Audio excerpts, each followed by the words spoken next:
Hello dear friends, welcome to our channel exam zone academy. आज हम लोग पढ़ेंगे भारतीय संविधान की एमसीक्यू की सेकेंड क्लास होगी। इससे पहले हम लोगों ने 1 से 25 क्वेश्चन डिस्कस कर चुके हैं। आप लोगों ने नहीं देखी है तो उसको जाकर के पहले देखें, इसके बाद में इस वीडियो को कंटिन्यू करें। ठीक है दोस्तों, आज का जो पहला क्वेश्चन है इसमें भी 25 क्वेश्चन होंगे। कितने होंगे? 25 क्वेश्चन होंगे। ठीक है, 25 क्वेश्चन होंगे जो 26 से 50 तक होंगे। स्टार्ट करता हूं। पहला है, भारत में संघ राज्य क्षेत्रों की संख्या कितनी है? ये पूछा गया था एसएससी 2008 में क्वेश्चन था। एसएससी 2008 में क्वेश्चन था। इस बार भी पूछा जा सकता है क्योंकि इस समय भारत में कितने संघ राज्य क्षेत्र थे? पहले तो 7 से केंद्र शासित प्रदेश थे। कितने थे? 7 थे। उसके बाद में 6 अगस्त 2019 को लोकसभा में पास लोकसभा में पेश तथा 13 अगस्त को 9 अगस्त 2019 को राष्ट्रपति की मंजूरी मिली। और ये क्या हुआ? 31 अक्टूबर 2019 से क्या हुआ? 2019 से 31 अक्टूबर 2019 से जम्मू कश्मीर और लद्दाख को 2 यूनियन टेरिटरी बना दिए गए। जो एक राज्य था, जम्मू कश्मीर एक राज्य था, उसको 2 यूनियन टेरिटरी में विभाजित कर दिया गया। 2 यूनियन टेरिटरी में विभाजित कर दिया गया तो कितनी हो गई थी? 9। लेकिन क्या हुआ इस बार 26 जनवरी 2020 को संसद ने क्या किया कि दादर और नगर हवेली और दमन दीव, ये दो अलग अलग यूनियन टेरिटरी थे, संघ केंद्र शासित प्रदेश थी। उन्हें क्या किया? एक बना दिया। उन्हें एक बना दिया तो कितने हो गए? 2 ये हो गए और 6 वो रह गए तो 8 हो गए। कितने हो गए? 8 हो गए। तो वर्तमान में कितने भारत में संघ राज्य क्षेत्रों की संख्या है? वो 8 है। तो ऑप्शन नंबर इसका क्या हो जाएगा? सेकंड जो हो जाएगा वो राइट आंसर हो जाएगा। जबकि राज्य पूछेगा तो कितने हो जाएंगे? 28 राज्य हो जाएंगे, क्योंकि पहले 29 थे। जम्मू कश्मीर को यूनियन टेरिटरी बना दिया गया तो उसको कितने हो गए? तो कितने रह गए? 28 रह गए। उसके बाद में अगला क्वेश्चन देखते हैं, भारत में कितने राज्य हैं? भारत में कितने राज्य हैं? तो 28 राज्य हैं, 27 राज्य हैं, कि 29 राज्य हैं, कि 30 हैं? तो ऑप्शन नंबर 1। तो भारत में कितने? 28 राज्य हैं। कितने हैं? 28 राज्य हैं। उसके बाद में अगला क्वेश्चन देखते हैं। अगला क्वेश्चन से अगला क्वेश्चन से 1956 में जो राज्य पुनर्गठन अधिनियम के द्वारा कितने राज्य और कितने संघ शासित प्रदेश बनाए गए थे? 17 राज्य 6 संघ राज्य क्षेत्र थे, या 17 राज्य 9 संघ राज्य क्षेत्र थे, कि 14 राज्य 6 संघ राज्य क्षेत्र थे, कि 15 राज्य 9 संघ राज्य क्षेत्र थे? तो उस समय हमारे बनाए गए थे 14 राज्य 6 केंद्र शासित प्रदेश थे। कितने थे? 14 राज्य 6 केंद्र शासित प्रदेश थे। ठीक है। उसके बाद में अगला क्वेश्चन से निम्नलिखित में से कौन सा राजनीतिक अधिकार नहीं है? इनमें से कौन सा राजनीतिक अधिकार नहीं? मत देने का अधिकार है? जीवन का अधिकार नहीं। जीवन का अधिकार क्या होता है? जीवन का अधिकार एक मौलिक अधिकार है जो अनुच्छेद 21 के तहत, किसके? 21, आर्टिकल नंबर 21, अनुच्छेद 21 के तहत प्राण और दैहिक स्वतंत्रता के अंतर्गत आता है। ठीक है, उसमें कहा गया है प्राण और दैहिक स्वतंत्रता, जीवन का अधिकार उसे कहा गया है। उसके बाद चुनाव लड़ने का अधिकार है। सरकार के अधिशासी निकायों के पास शिकायत करने का अधिकार ये भी है। तो ये सभी राजनीतिक अधिकार हैं, लेकिन जीवन का अधिकार जो है एक मौलिक अधिकार है। तो ऑप्शन नंबर इसका क्या हो जाएगा? सेकंड जो हो जाएगा वो राइट आंसर हो जाएगा। उसके बाद में अगला क्वेश्चन देखते हैं। अगला क्वेश्चन क्या कहता है? निम्नलिखित में से किस सन में भारतीय नागरिकों के मौलिक कर्तव्य संविधान में शामिल किए गए थे? 1947 में, 1976 में, 1978 में, 1981 में? तो मौलिक कर्तव्यों के बारे में सबसे पहले बात कर लेते हैं। इसको 42वां संविधान संशोधन 1976 में सरदार स्वर्ण सिंह समिति की सिफारिश पर मौलिक कर्तव्यों को जोड़ा गया और 42वां संविधान संशोधन अनुच्छेद 1976 के द्वारा अध्याय 4 ए तथा अनुच्छेद 51A जोड़ा गया, जिसे 4 का कह सकते हैं, और आर्टिकल नया जोड़ा गया जो अनुच्छेद 51 का जोड़ा गया। प्रारंभ में मौलिक कर्तव्य जो थे वो 10 थे, लेकिन वर्तमान में कितने हैं? 11 हैं। वर्तमान में जो मौलिक कर्तव्य हैं वो 11 हैं। ये कहाँ से मौलिक कर्तव्य हमारे देश के लिए गए हैं? तो वो लिए गए हैं रसिया से। किससे लिए गए हैं? रूस के संविधान से मौलिक कर्तव्यों को लिया गया है। तो ऑप्शन नंबर इसका क्या हो जाएगा? सेकंड इसका राइट आंसर हो जाएगा। अब मौलिक कर्तव्य से जितने भी क्वेश्चन पूछे जाएंगे वो सारे आपके हो जाएंगे। ठीक है, लेकिन 44वां जो संविधान संशोधन 1978 होता है, 44वां संविधान संशोधन जो हमारा संपत्ति का अधिकार होता है, इसे 44वें संविधान संशोधन अधिनियम के द्वारा ये मौलिक अधिकार होता है, इसे हटाकर एक विधिक अधिकार बना दिया गया। और आर्टिकल 300A के तहत, किसके? 300A के तहत पहले ये मौलिक अधिकार था। वर्तमान में हमारे मौलिक अधिकार जो है वो 6 ही रह गए, वैसे 7 थे। 7वां संपत्ति का अधिकार था, उसे 44वां संविधान संशोधन 1978 द्वारा हटा करके इसे एक विधिक अधिकार बना दिया गया। उसके बाद में अगला क्वेश्चन देखते हैं, भारतीय संविधान कब लागू हुआ था? बहुत अच्छा क्वेश्चन से। भारतीय संविधान कब लागू हुआ था? तो भारतीय संविधान 26 जनवरी 1950 को, 26 नवंबर 1952 को, 26 जनवरी 1952 को, 26 नवंबर 1949 को। तो भारतीय जो संविधान है लागू होने की बात होती ही, जिस दिन हमारा संविधान लागू हुआ उस दिन 26 जनवरी 1950 को, लेकिन बनकर तैयार हुआ, जिसे अंगीकार किया गया, जिसे अंगीकृत किया गया, वो था 26 नवंबर 1949 को। इसी दिन क्या है? संविधान दिवस या विधि दिवस के रूप में भी मनाया जाता है। भारतीय विधि दिवस के रूप में भी 26 नवंबर को मनाया जाता है। जबकि 26 जनवरी 1950 को बन के तो ये 26 नवंबर को तैयार हो गया। तो इसका रीजन क्या था कि 26 जनवरी को क्यों लागू किया गया? क्योंकि भारत जो राष्ट्रीय कांग्रेस थी वह पहली बार 26 जनवरी 1930 को पहला स्वतंत्रता दिवस मनाया था।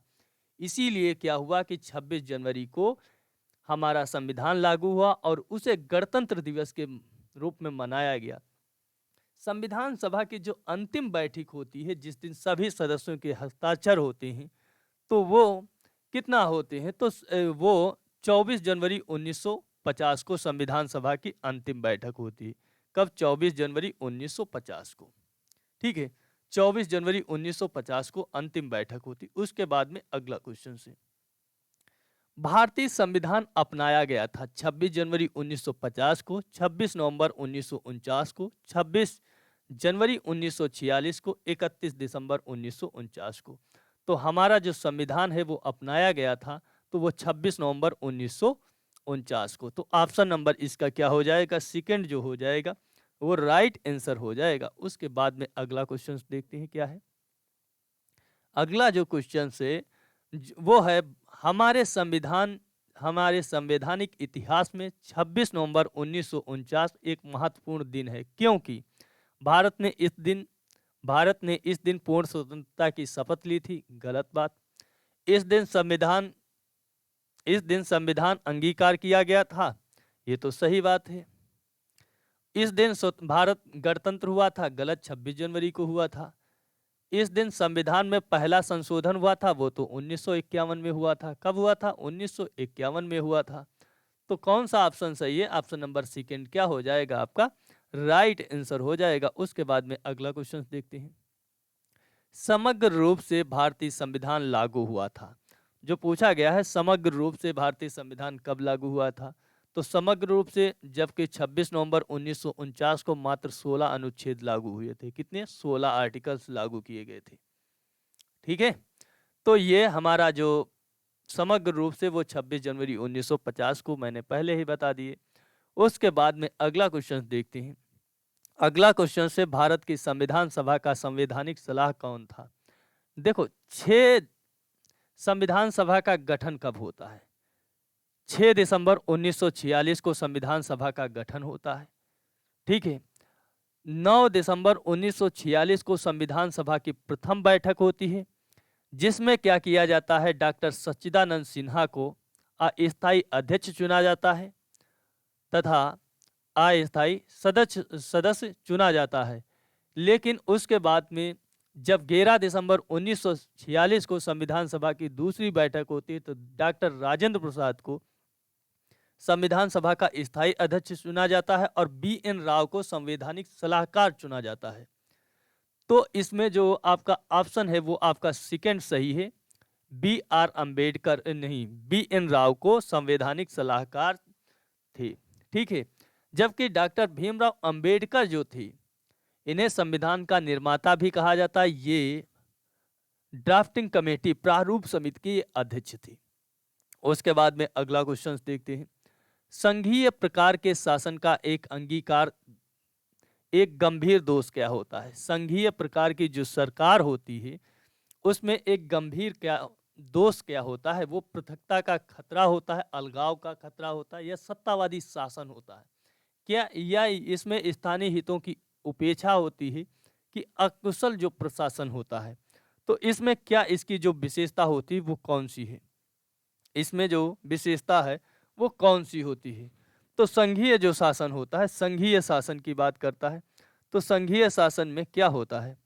संघीय शासन में क्या होता है कि वो सत्ता पृथकता का खतरा होता है, अलगाव का खतरा होता है। जो संघीय शासन होता है उसमें अलगाव का खतरा होता है कि राज्य जो होता है वो केंद्र से अलग होने का इसमें गंभीर दोष पाया जाता है, क्योंकि ये अलग अलग होती हैं। ठीक है, क्योंकि शक्तियों का केंद्र और राज्य के मध्य बंटवारा होता है और इसमें क्या होता है कि इनको आपस में पृथक होने का खतरा हमेशा बना रहता है।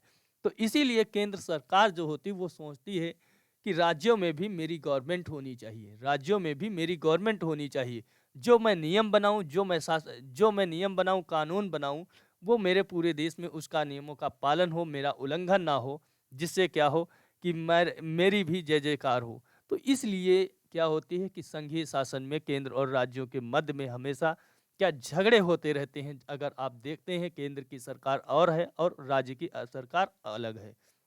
ठीक है। उसके बाद में अगला क्वेश्चन देखते हैं। सरकार की अधीन प्रणालियों में से किसमें दो सदन पद्धति एक अनिवार्य लक्षण होती? किसमें दो सदन की पद्धति होती है? अभी मैंने बताया संसदीय प्रणाली में, संसदीय प्रणाली में, राष्ट्रपति प्रणाली में, संघीय प्रणाली में, कि एकात्मक प्रणाली में। तो आपकी जो संघीय प्रणाली होती है उसमें दो सदन होते हैं। संघीय प्रणाली होती है जिसमें दो सदन होते हैं। क्या होते हैं? दो सदन होते हैं। एक आपका उच्च सदन होता है, ठीक है, एक आपका निम्न सदन होता है। इसमें दो प्रणालियां पाई जाती हैं। ठीक है। उसके बाद में इसमें निम्न सदन जो होता है जिसमें जनता के द्वारा जो प्रतिनिधि होती है वो प्रत्यक्ष रूप से चुन के आते हैं, जबकि दूसरा उच्च सदन होता है उसमें क्या होते हैं, यही जो जनता के द्वारा सदस्य चुन के आते हैं उन्हीं के द्वारा वो सदस्यों को चयन किया जाता है। उसके बाद में अगला क्वेश्चन सी, लोकतांत्रिक केंद्रीकरण इसकी महत्वपूर्ण विशेषता है। लोकतांत्रिक राज्य की, सर्वसत्तावादी राज्य की, कि समाजवादी राज्य की, समाजवादी राज्य की, कि साम्यवादी राज्य की? तो लोकतांत्रिक केंद्रीकरण जो होती है वो आपकी समाजवादी राज्य की, समाजवादी राज्य की महत्वपूर्ण विशेषता है। किसकी? समाजवादी राज्य की महत्वपूर्ण विशेषता होती है। उसके बाद में अगला क्वेश्चन से, अगला क्वेश्चन क्या है, निम्न में से कौन सा संविधान संशोधन अधिनियम जिसे मिनी संविधान माना जाता है या मिनी कॉन्स्टिट्यूशन कहा जाता है, सातवां अधिनियम 1956 का, कि 24वां संविधान संशोधन 1971 का, कि 42वां संविधान संशोधन 1976 का, कि 44वां संविधान संशोधन 1978 का? तो 42वां जो संविधान संशोधन अधिनियम था उसे क्या मिनी कॉन्स्टिट्यूशन कहा जाता है, क्योंकि इसमें मूल कर्तव्य भी जोड़े जाते हैं, मूल कर्तव्य भी जोड़े जाते हैं। और इसमें क्या होता है, मूल कर्तव्य जोड़े जाते हैं और आपका उसके बाद में इसमें क्या होता है कि प्रस्तावना में भी संविधान संशोधन होता है, प्रस्तावना में भी संशोधन होता है और इसमें काफ़ी सारी संशोधन होती है, इसीलिए इसे क्या होता है, मिनी कॉन्स्टिट्यूशन कहा जाता है। उसके बाद में अगला क्वेश्चन से, भारत में एकल नागरिकता की अवधारणा अपनाई गई है इंग्लैंड से, अमेरिका से, कनाडा से, फ्रांस से? तो एकल नागरिकता की जो अवधारणा है वो हमारी इंग्लैंड से अपनाई गई है। कहाँ से? इंग्लैंड से अपनाई गई है। जबकि अमेरिका में क्या होती, राज्य की अलग नागरिकता होती और केंद्र की अलग होती, तो वहां पर दोहरी नागरिकता है। क्या है? दोहरी नागरिकता है। जबकि हमारे अमेरिका के संविधान से मौलिक अधिकार हैं, जैसे मौलिक अधिकार हैं, मौलिक अधिकार हमारे अमेरिका से लिए गए हैं। राष्ट्रपति का पद है, राष्ट्रपति पर महाभियोग है, उच्चतम न्यायालय है, ठीक है, न्यायिक पुनर्विलोकन की शक्ति है, ये हमारी कहाँ अमेरिका के संविधान से। जबकि संघीय प्रणाली जो है कनाडा से प्रेरित है। और गणतंत्रात्मक जो शासन है, गणतंत्रात्मक शासन, वो हमारा कहाँ से है, फ्रांस से है। उसके बाद में अगला क्वेश्चन देखते हैं। अगला क्वेश्चन क्या है, दोहरी नागरिकता निम्न में से किसकी विशेषता होती है? एकात्मक सरकार की, संघीय सरकार की, संसदीय सरकार की, राष्ट्रपति शासित सरकार की होती है। तो हमारी जो दोहरी नागरिकता होती है वो किसका उदाहरण होती है? तो दोहरी नागरिकता हमारी जो होती है वो संघीय सरकार की विशेषता होती है। संघीय सरकार भी दो प्रकार की होती है, एक क्या होती है, अध्यक्षात्मक होती है, एक होती है संसदीय होती है। क्या होती है? एक अध्यक्षात्मक। अध्यक्षात्मक क्या होती है? अध्यक्षात्मक जैसे होती है, वहाँ का राष्ट्र का जो राष्ट्राध्यक्ष होता है वो राष्ट्रपति होता है, जबकि हमारे यहाँ संसदीय होती है। क्या होती है? संसदीय प्रणाली है। तो संसदीय प्रणाली है, संघीय सरकार की ही पार्ट है। तो हमारे यहाँ संसदीय प्रणाली है, जबकि संघीय सरकार आपकी अमेरिका में भी है, लेकिन वहाँ का अध्यक्षात्मक प्रणाली अपनाई गई है, जबकि भारत में संसदीय प्रणाली अपनाई गई है। तो इसका ऑप्शन जो हो जाएगा वो सेकंड हो जाएगा। क्यों? उसके बाद में अगला क्वेश्चन देखते हैं, भारतीय संविधान का कौन सा भाग नागरिकता के प्रावधानों से संबंधित है? तो भाग 2 आपका नागरिकता है, बिल्कुल सही। भाग 3 मौलिक अधिकार है। तो भाग 4 राज्य के नीति निर्देशक तत्व, ये आयरलैंड के संविधान से लिए गए। कहाँ से? आयरलैंड के संविधान से। भाग 1 संघ राज्य क्षेत्रों से संबंधित है। तो आपका ऑप्शन नंबर ए क्या है? राइट आंसर है, नागरिकता जो है भाग 2 में है। ठीक है, उसके बाद में अगला क्वेश्चन देखते हैं, भारतीय संघवाद निकट है नाइजीरिया के, कनाडा से, ऑस्ट्रेलिया से, अमेरिका से। तो संघवाद जो है भारत का वो कनाडा के निकट है। ऑप्शन नंबर सेकंड क्या हो जाएगा? इसका राइट आंसर हो जाएगा, इसका राइट आंसर हो जाएगा। और ये क्वेश्चन पूछा गया है एसएससी 10+2 में, 10+2 में 2012 में। ये मैं लिखता नहीं हूँ कब ये क्वेश्चन पूछे गए, इतना टाइपिंग में समय लगता है इसलिए नहीं लिखता हूँ। ठीक है, तो ये सभी क्वेश्चंस जो हैं एसएससी के ही सारे क्वेश्चंस उठाए गए। आप देखेंगे कि कितने अच्छे अच्छे क्वेश्चन एसएससी ने उठाए हैं, और इन सभी का कलेक्शन करके मैंने सभी क्वेश्चनों को, ठीक है, सॉल्व किया। उसके बाद में अगला क्वेश्चन देखते हैं, भारतीय संविधान ने सुदृढ़ केंद्र के साथ में संघीय प्रणाली कहाँ से ली गई है? तो ये भी क्वेश्चन ऐसे पूछा गया, सुदृढ़ केंद्र के साथ संघीय प्रणाली कहाँ से ली गई है? तो वो भी आपकी कनाडा से ली गई है, कनाडा से। ऑप्शन नंबर सेकंड क्या हो जाएगा? इसका राइट आंसर हो जाएगा। उसके बाद अगला क्वेश्चन देखते हैं, विधि का शासन की संकल्पना कहा है संवैधानिक प्रणाली एक विशेषता है, किसकी है? ब्रिटेन की है, अमेरिका की है, स्विट्जरलैंड, फ्रांस की है। तो इसमें जो क्वेश्चन पूछा है विधि का शासन, विधि का शासन जो आप समझते हैं विधियों का समान संरक्षण, जो अमेरिका से है। कहाँ से? अमेरिका से है, यूएसए से। विधियों का समान संरक्षण आर्टिकल 14 जो है, और विधि के समझ क्षमता जो है वो आपके ब्रिटेन के संविधान से है। तो ऑप्शन नंबर 1 क्या हो जाएगा? इसका राइट आंसर हो जाएगा। क्या हो जाएगा? ऑप्शन नंबर 1 क्या हो जाएगा? इसका राइट आंसर हो जाएगा। उसके बाद में अगला क्वेश्चन देखते हैं, ये आर्टिकल 14 में है, विधि का शासन, विधियों का समान संरक्षण। विधि का शासन मतलब कानून का शासन, और विधियों का समान संरक्षण, कानून का जो संरक्षण है वो सभी के लिए बराबर है, ना कोई ऊंच नीच, अमीर गरीब, किसी के लिए भी भेदभाव नहीं, सभी के लिए बराबर है। उसके बाद में अगला क्वेश्चन देखते हैं, भारत के संविधान का निर्माता किसे कहा जाता है? महात्मा गांधी को, भीमराव अंबेडकर को, जवाहरलाल नेहरू को, बी.एन. राव को। तो किसे कहा जाता है? भाई भीमराव अंबेडकर को कहा जाता है संविधान का निर्माता माना जाता है। जबकि महात्मा गांधी क्या थे? महात्मा गांधी के तो बारे में आपको पता ही है। उसके बाद में अगला क्वेश्चन से जो बहुत इंपॉर्टेंट है, देखो ये कैसे क्वेश्चन पूछा गया है। अगला जो क्वेश्चन से, ठीक है, अगला क्वेश्चन से, भारतीय संविधान के आधारभूत अभिलक्षण कौन से हैं जिन्हें अनुच्छेद 368 के अंतर्गत संशोधित नहीं किया जा सकता? किन्हें हम संशोधित नहीं कर सकते हैं? संप्रभुता, भूभागीय, अखंडता, संघीय प्रणाली और न्यायिक समीक्षा। संप्रभुता, भूभागी, अखंडता और शासन की संसदीय प्रणाली, न्यायिक समीक्षा और संघीय प्रणाली की संप्रभुता, भूभागी, अखंडता, संघीय प्रणाली और न्यायिक समीक्षा और शासन की संसदीय प्रणाली। तो शासन की जो संसदीय प्रणाली, ये चीजें हैं, ये हमारे मौलिक संविधान की फंडामेंटल्स, मूल ढांचे में आती हैं। क्या आती हैं? मूल ढांचे में आती। तो ऑप्शन नंबर इसका 4th क्या हो जाएगा? राइट आंसर हो जाएगा, क्योंकि संप्रभुता, भूभागी, अखंडता, संघीय प्रणाली और न्यायिक समीक्षा और शासन की संसदीय प्रणाली में हम कोई भी अनुच्छेद 368 के तहत हम संशोधन नहीं कर सकते हैं। ठीक है, और ये जो कहा गया था, ये बम्बई केस में कहा गया था, उच्चतम न्यायालय ने इसमें ये बात कही थी। उसके बाद में अगला क्वेश्चन देखते हैं, निम्नलिखित में से अमेरिका के संविधान की विशेषता कौन सी हैं जो हमारे संविधान के निर्माताओं द्वारा ग्रहण की गई हैं? न्यायिक समीक्षा, बिल्कुल सही। मौलिक अधिकार, बिल्कुल सही। उच्चतम न्यायालय के न्यायाधीशों को हटाना, महाभियोग प्रक्रिया, ये भी सही। और राष्ट्रपति को भी हटाने की जो प्रक्रिया है वो भी हमारे अमेरिका के संविधान से ली गई है। ठीक है, अमेरिका के उपराष्ट्रपति का पद भी जो है हमारा, वो कहाँ से लिया गया? अमेरिका के संविधान से भी, अमेरिका के संविधान से ही लिया गया है। ठीक है, और उसके बाद में जो न्यायिक पुनर्विलोकन की शक्ति जो होती है वो भी हमारी क्या होती है? संविधान की सर्वोच्चता है। ये सभी शक्तियां हमारी क्या हैं? ये हमारी सारी शक्तियां जो अमेरिका के संविधान से ले गई। तो ऑप्शन नंबर 4 क्या हो जाएगा? उपर्युक्त सभी राइट आंसर हो जाएगा। उसके बाद में अगला क्वेश्चन देखते हैं, विश्व का सबसे बड़ा संविधान किस देश का है? वो जानते हो आप लोग, भारत का है। जबकि अलिखित संविधान ब्रिटेन और स्विट्जरलैंड का, स्विट्जरलैंड का भी अलिखित संविधान है। सबसे छोटा जो संविधान है वो मोनाको का है।